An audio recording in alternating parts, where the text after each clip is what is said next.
El día de hoy vamos a desarrollar el siguiente tema, administración de medicamentos y las reglas de administración de medicamentos.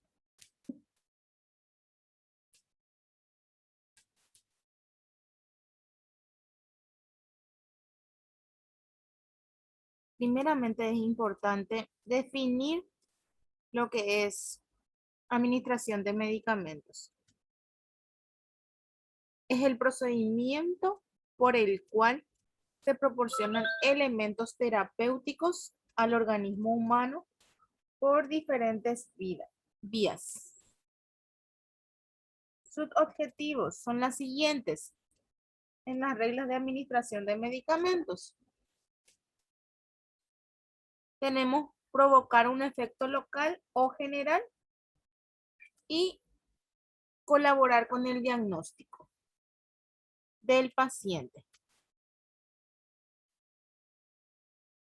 Ante administración de medicamentos es importante tener en cuenta la regla de los 5 correctos. ¿Cuáles son los 5 correctos? Son los siguientes: medicamento correcto, paciente correcto, vía correcta, hora correcta y dosis correcta. Estos son los 5 correctos de enfermería.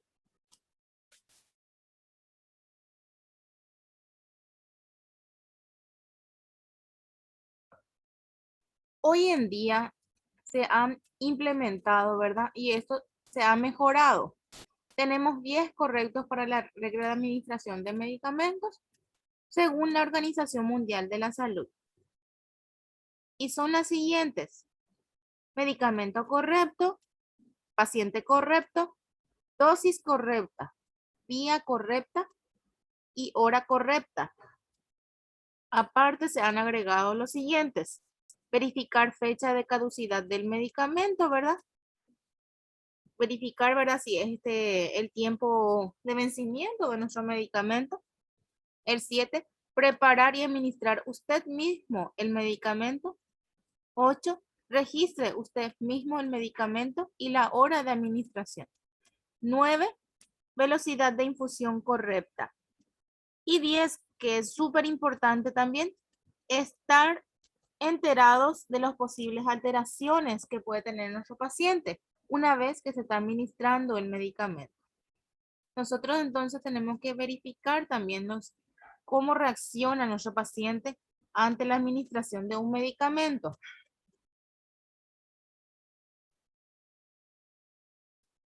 En las reglas de administración de medicamentos es importante conocer todas las vías de administración. Yo voy a hablar de las más importantes. Tenemos lo que es vía oral, después están las vías sublingual, vía tópica, ¿verdad? La vía tópica incluye la dérmica, que son para la piel, las irrigaciones o instilaciones, ¿verdad? Que son todo lo que son spray, y las vías inhalatorias. Entre las instilaciones o irrigaciones tenemos la que es óptica, ¿verdad? Nasal, ocular, rectal o vaginal. Diferentes vías, o sea que esto puede ser para la vista, para los oídos, ¿sí? Y para la parte rectal y vaginal, depende de la zona. Y las vías parenterales, que son todas las inyecciones. Tenemos la intradérmica, la subcutánea, intramuscular y la intravenosa. Vamos a hablar de cada uno de ellos. ¿Cuáles son los grupos de riesgo, pacientes de riesgo ante la administración de medicamentos? Tenemos lo siguiente: aquellos pacientes que van a recibir fármacos antibióticos. Sí o sí tenemos que atender muy bien a aquellas pacientes que van a recibir antibióticos. ¿Qué tenemos que tener cuidado? El cálculo de los goteos. Tenemos que también tener cuidado en la dosis correcta y dilución de ese antibiótico. En pacientes que van a recibir quimioterapia también, mucho cuidado con la administración de pacientes con quimioterapia. porque este medicamento sí o sí tiene que ir en vena. Una vez que va fuera de la vena puede tener muchas complicaciones en nuestro paciente. Y los opiáceos, las insulinas también son grupos de riesgo, aquellos que se administran insulina, porque hay que tener mucho cuidado en cuanto a la cantidad o la dosis que se le administra a nuestro paciente. Aquellos que reciben NPT, nutrición parenteral total, ¿verdad? Es un preparado especial para los pacientes que están graves, como una leche preparada especial. Estos también tienen que tener mucho cuidado en cuanto a la preparación de este material, en este caso, ¿verdad? Que sea las dosis correctas de lo indicado por el médico. También tener en cuenta el goteo de nuestro NPT y los bloqueadores neuromusculares también.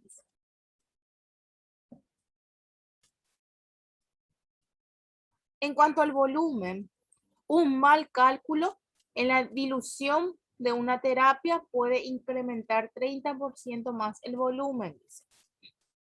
Hay que nosotros diluir bien, no hay que poner en exceso ni tampoco muy escaso. Entonces, cuidar también ese detalle. Dilución correcta, ¿verdad? Y hay medicamentos que se pueden diluir con agua destilada, nada más, otros con suero fisiológico y así. Necesitamos nosotros también tener una buena información, ¿verdad? De aquello. Hay medicamentos que precipitan también con suero fisiológico y solamente con agua destilada o con destroza se tiene que diluir. Eso sí o sí tenemos que estar seguros antes de administrar para poder tener una dilución correcta. El profesional de salud, en este caso enfermero, ¿verdad? Necesita de un conocimiento sólido para supervisar y ejecutar las actividades de administración de medicamentos. Este debe incluir farmacodinamia, farmacocinética, técnicas de administración, reacciones adversas, interacciones y parámetros de monitorización. Dice. Nosotros debemos tener un buen conocimiento de la regla de administración de medicamentos, esos 10 correctos que yo cité anteriormente, ¿verdad? Para poder ejecutar nuestras acciones de manera correcta.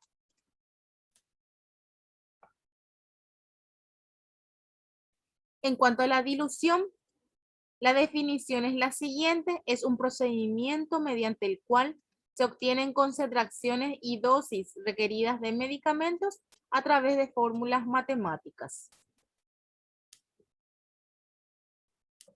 Como yo les dije, una dosis, un cálculo de dosis siempre se hace en pediatría o neonato, por ejemplo, sí o sí se necesita calculadora. Sí o sí necesitamos porque son dosis muy pequeñas y no debemos nosotros de poner más o menos. Tenemos que poner lo exacto, lo indicado por el médico. Porque un error en el cálculo, ¿verdad? En nuestro paciente nada más es el que se va a ver perjudicado. Y también debemos diluirlo correctamente. Como estaba yo diciendo, esto debe estar diluido con lo que corresponde, el suero fisiológico, la agua destilada o destroza en el caso de ser necesario, ¿verdad? Según la indicación médica, nuestro antibiótico, ¿verdad? Debe ir diluido en forma. Bueno, vamos a hablar de lo que es vía oral, antes que nada, ¿verdad? Porque es la primera vía que encontramos. La vía oral es la administración más utilizada, es un proceso mediante el cual se proporciona al paciente medicamentos indicados para ser absorbidos por vía gastrointestinal. Estos medicamentos administrados por esta vía se presentan en forma sólida y líquida. Bueno, el paciente que va a recibir administración de vía oral recibe en pastillas generalmente, o si no también en pediatría, lo que nosotros vemos más, lo que hay medicamentos que vienen en forma de jarabe, ¿sí? Entonces, por eso decimos lo que es líquido también. En lo posible son pastillas. Hoy en día vienen las cápsulas también, que es otro tipo de preparación, ¿verdad? Los efectos al administrar medicamentos por esta vía, que es la vía oral, no son de inmediato y muchos medicamentos pueden variar su accionar de acuerdo a la acción del jugo gástrico, dice. Es la vía menos cara y la más conveniente para los pacientes. Es el método más seguro ya que no hay lesión de la piel por otras vías, dice. Bueno, aquí por ejemplo vemos que su acción no es inmediata, dice. No es como por ejemplo la intravenosa, la que va directo en la vena es mucho más rápido la vía. El paciente que recibe un medicamento vía oral tarda un poquito más en hacer efecto aquellos medicamentos, mínimo media hora, ¿sí? Depende, porque hay veces que las cápsulas se absorben mucho más rápido y esto, por ejemplo, tiene su efecto un poquito más rápido que una pastilla normal. También es importante, ¿verdad? Nosotros entender que la vía oral muchas veces está contraindicado en muchos pacientes, ¿verdad? Aquellos que no pueden deglutir. Entonces, hay pacientes que requieren una sonda, ¿verdad? Y los medicamentos deben ser triturados o si no, enviados por otra vía, que es la intravenosa, de ser necesario. Vía sublingual. La vía sublingual, su definición es la siguiente. Es la colocación de un fármaco debajo de la lengua para favorecer en un tiempo muy corto su absorción. Este fármaco se absorbe en su mayor parte por los vasos sanguíneos de la cara inferior de la lengua. El medicamento no debe ser deglutido, dice.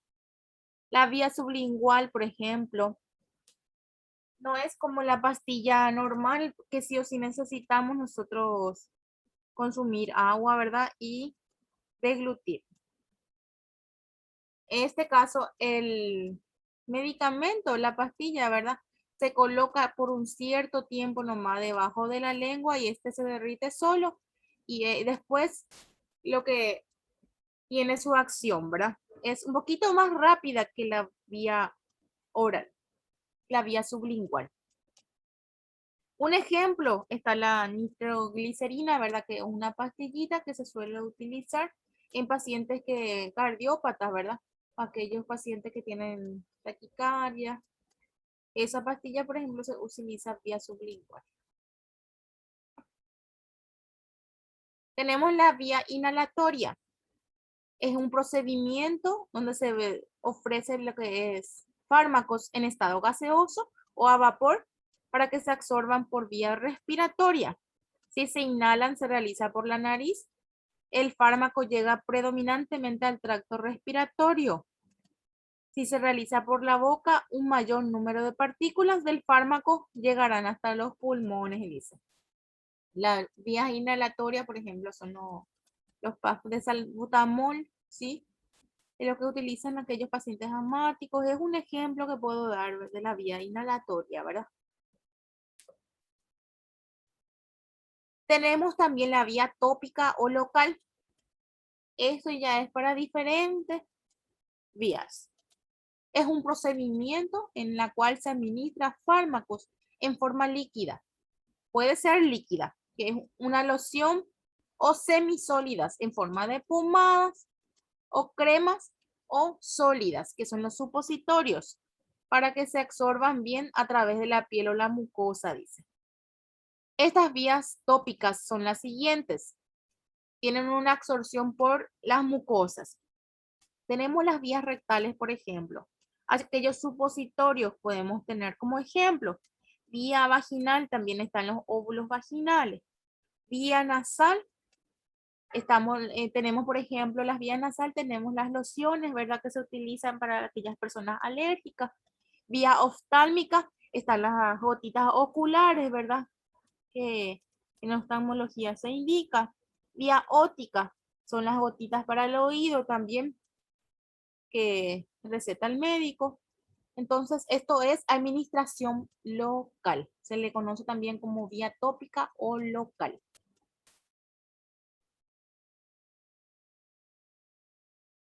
Vía nasal.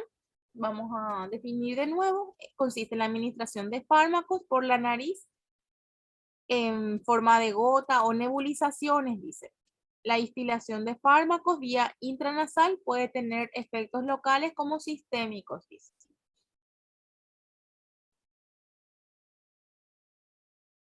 Como ya les di el ejemplo, que son los PAF de salbutamol. Las nebulizaciones también están en esto, ¿verdad? Lo que se recibe en medicamento a través de nebulización. Vía óptica, que es para los oídos, consiste en la administración de fármacos en el conducto auditivo externo, produciendo efectos locales, ya que casi no se produce absorción, dice. Si se produce absorción, los efectos no serían nunca sistémicos, porque las concentraciones del fármaco es muy baja, estas formas farmacéuticas y el volumen es muy pequeño. Las vías ópticas generalmente son para el oído nada más. Si esa zona sí es que está afectado, ¿verdad? Por alguna infección, ¿verdad? Entonces, es la administración local. Muchas veces, muchos de ellos tienen ya antibióticos, ¿verdad? Entonces, ya estos medicamentos vienen para eso. Para las infecciones del oído. Las vías oculares. Este fármaco se deposita sobre el saco conjuntival. Los efectos se consideran locales, ya que el paso del fármaco a través de la córnea no se considera absorción sino penetración. También la vía ocular es administración local, siempre indicado por el oftalmólogo en este caso.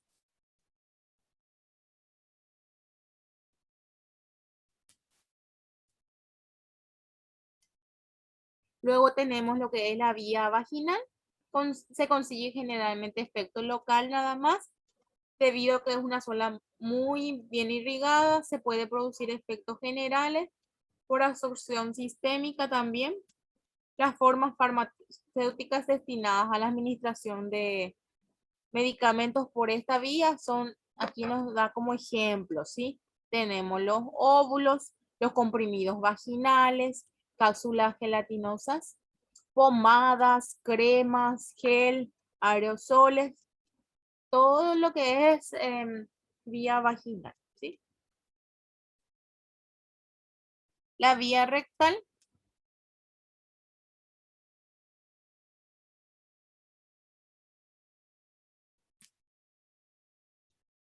la vía rectal es una vía adecuada para la administración de fármacos en forma en pacientes lactantes, dice, o en individuos con problemas de metabolización. Bueno, aquí, por ejemplo, a los recién nacidos, lo que más utilizamos las vías rectal, porque la absorción es mucho más rápida, ¿verdad?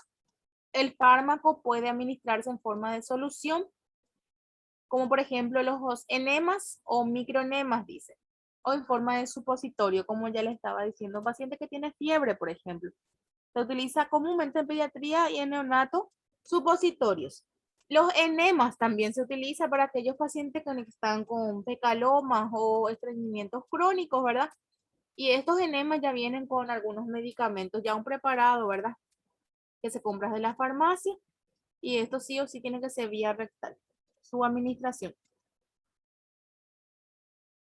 En forma de enema, la administración es mejor, dice. Los enemas, el fármaco se encuentra en solución y además se diluyen en el líquido que contiene el repto, dice. De esta manera, el fármaco contacta directamente con una gran superficie de la mucosa rectal y por lo tanto se absorbe rápidamente, dice. Y su efecto es mucho más rápido también, porque va directamente por la mucosa rectal.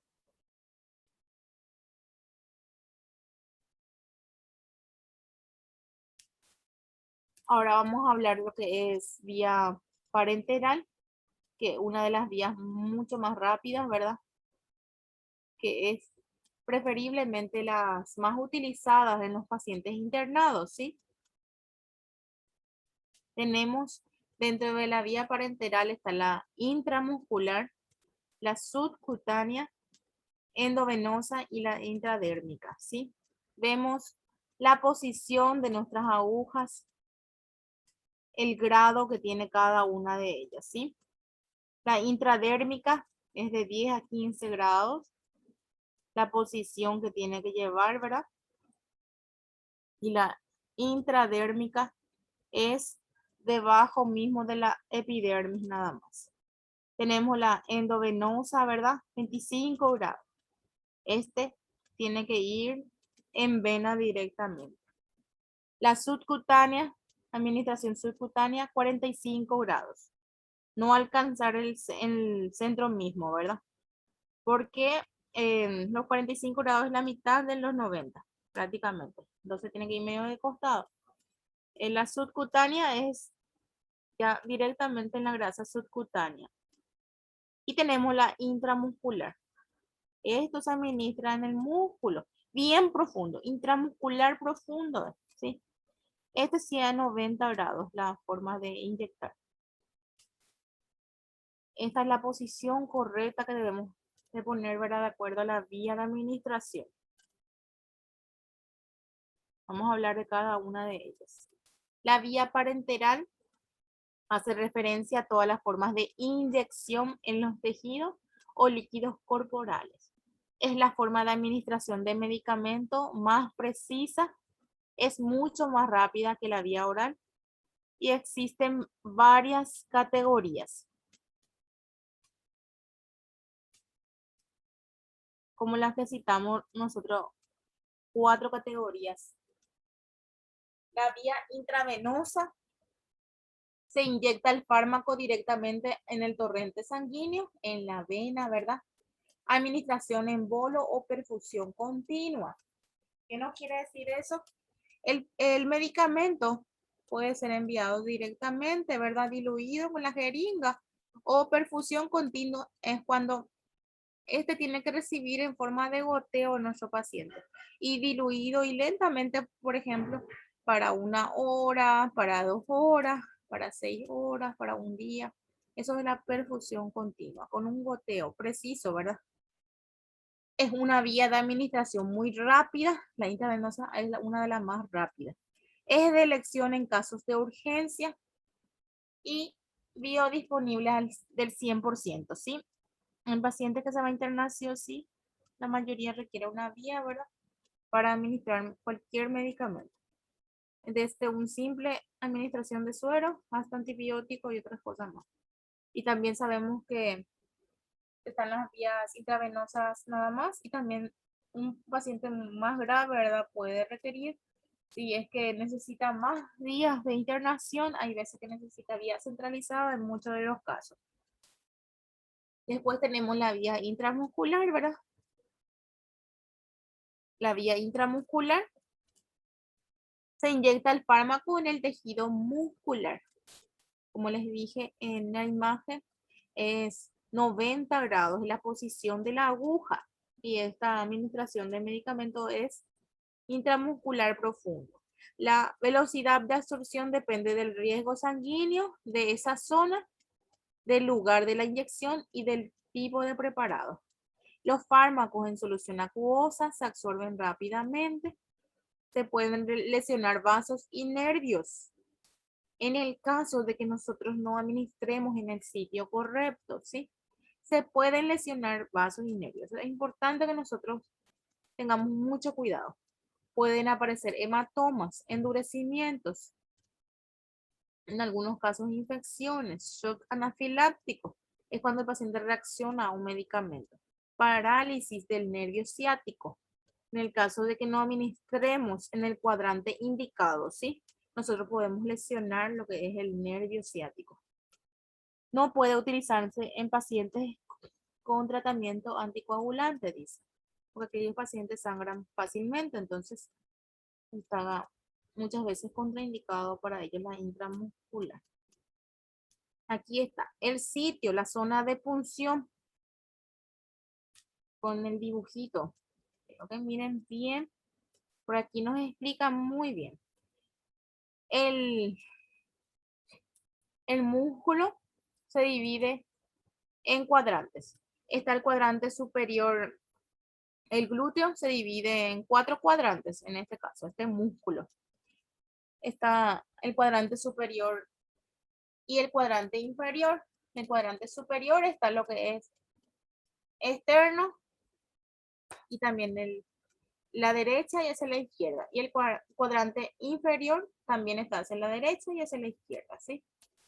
Nosotros podemos administrar, sí o sí debemos luego administrar. Aquí el colorcito nos indica que es un poquito verdecito y esa es la zona que nosotros podemos administrar. Cualquier parte del glúteo que es el cuadrante superior externo, o sea, hacia afuera. Dividimos nosotros un glúteo en 4 partes y es lo que sale hacia afuera. En esa posición, ¿verdad? Nosotros administramos en el cuadrante superior externo, hacia afuera.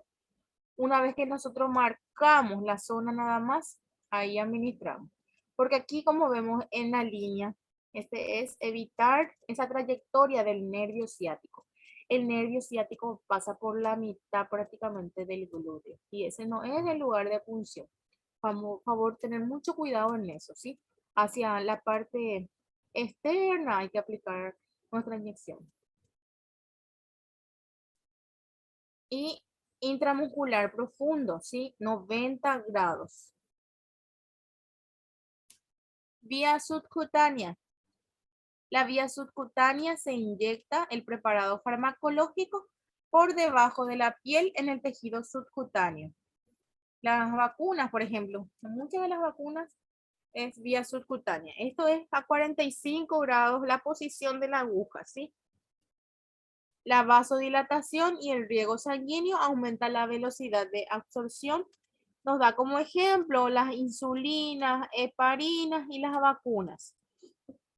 Todo eso se administra por vía subcutánea. ¿Qué es importante tener en cuenta en la vía subcutánea? Esto, no sé si les puse una imagen, voy a mirar un poquito. Sí les puse. Justo lo que ahora me acordé. La vía subcutánea no solamente se administra en el brazo. Una insulina, por ejemplo. Vamos a dar ejemplo de la insulina. Podemos administrar aquí. Aquí vemos que la inyección subcutánea se puede dar también en la parte periumbilical. Siempre se pellizca antes de inyectar esa piel. Y en la grasa subcutánea a 45 grados. Aquí vemos la posición de la aguja que coloca el enfermero, ¿sí? Y esa es la posición correcta de administrar vía subcutánea.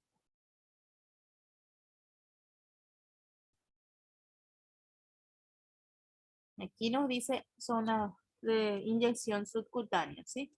Pero la que más comúnmente se utiliza es en el brazo y en la zona periumbilical, ¿sí?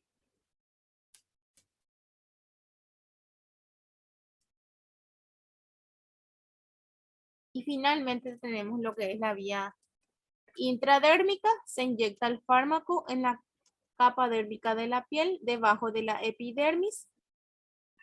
Debajo de la primera capa de la piel, entonces nosotros administramos la intradérmica. Emite pequeño volumen y absorción es muy lenta, dice. Aquí vemos,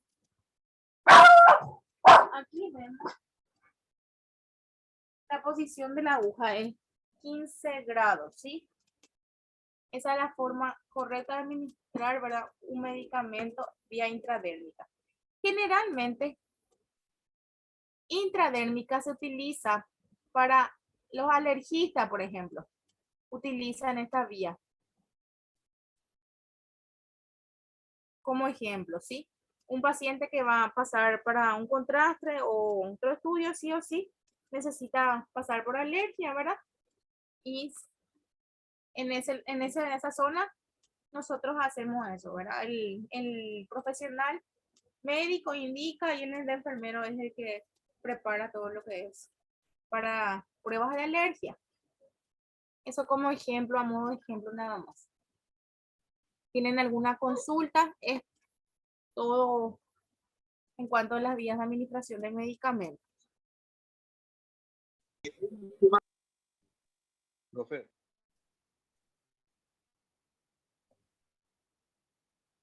¿escuchás? Te escucho, Gustavo. Hola. Te escucho. Bueno, ¿puedes volver a la imagen de la parte del glúteo? Glúteo. Vamos a ir. Aquí. Ahí.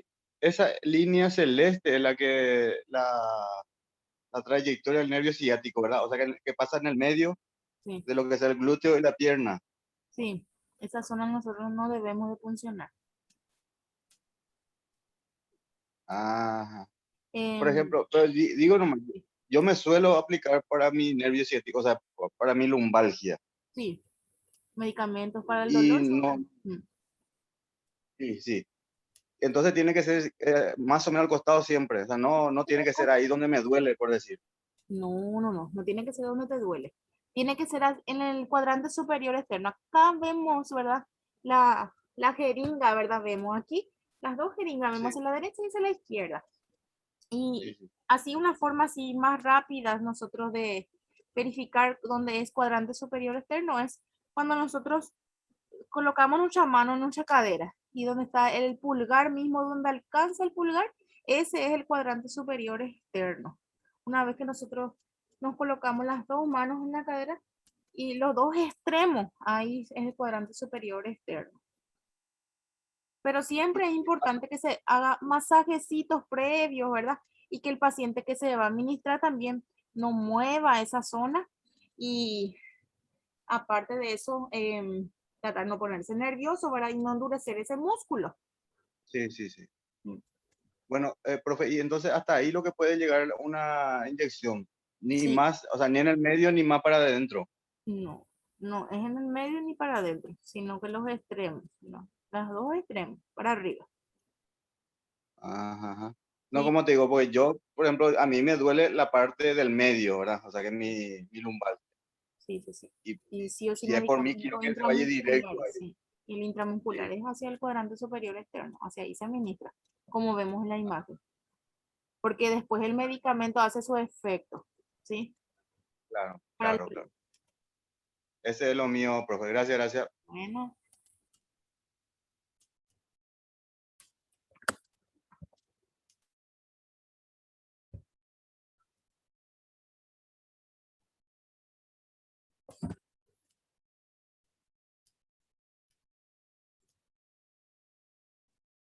bueno, si no tiene una otra consulta,